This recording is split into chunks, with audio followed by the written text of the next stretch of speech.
Review user-generated content memengaruhi kualitas yang berkaitan dengan review atau ulasan suatu produk di mata konsumen. Review atau ulasan yang baik akan memberi nilai tambah bagi produk tersebut untuk menjadi pilihan konsumen di pasaran. Sebaliknya, jika review atau ulasan suatu produk itu buruk, akan membuat konsumen enggan membeli produk tersebut karena tidak mau menanggung kerugian akibat salah pilih produk.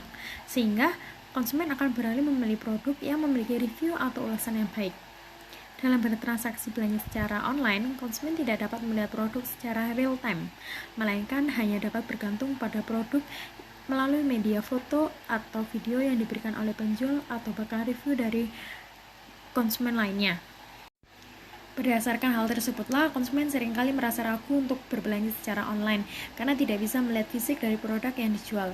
Selanjutnya, jika dilihat dari pasal 28E Undang-Undang Negara Republik Indonesia tahun 1945, pasal 310 dan pasal 311 KUHP, dan Undang-Undang Nomor 19 tahun 2016 tentang Informasi dan Transaksi Elektronik yang merupakan dasar hukum pada perlindungan hukum dalam mereview atau mengulas produk di Indonesia.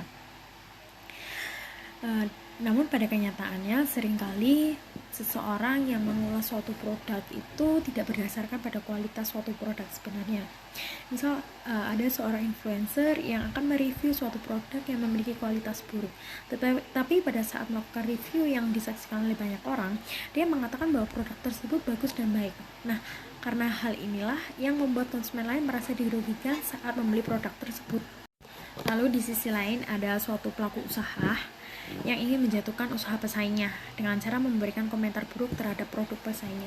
Padahal produk dari pesaing tersebut itu memiliki kualitas yang baik, sehingga jika secara garis besar maka hasil review itu memiliki dampak yang besar bagi konsumen dalam membeli suatu produk ya. Lalu dalam pasal 4 Undang-Undang Perlindungan Konsumen, bahwasanya konsumen itu berhak didengar keluhan ataupun pendapatnya atas barang atau jasa yang digunakan. Lalu diatur pula dalam pasal 5 Undang-Undang Perlindungan Konsumen yang menegaskan bahwa kewajiban konsumen itu untuk memperkecil kemungkinan timbulnya kerugian dan salah paham.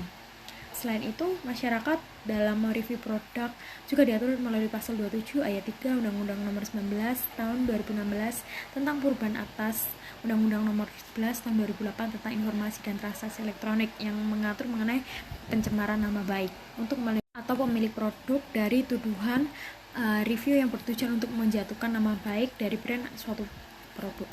Dan dalam pasal 15 ayat 10 Peraturan Menteri Komunikasi dan Informatika Republik Indonesia Nomor 5 tahun 2022 tentang penyelenggaraan sistem elektronik lingkungan privat yang mengatur mengenai perlindungan pelaku usaha telah menegaskan bahwa PSE lingkungan privat user generated content yang tidak melaksanakan pemutusan akses atau takedown terhadap informasi elektronik dan atau dokumen elektronik yang dilarang sebagaimana yang dimaksud pada ayat 6 dan ayat 8 dikenakan sanksi administratif berupa denda yang besarannya disesuaikan dengan ketentuan peraturan perundang-undangan mengenai penerimaan negara bukan pajak.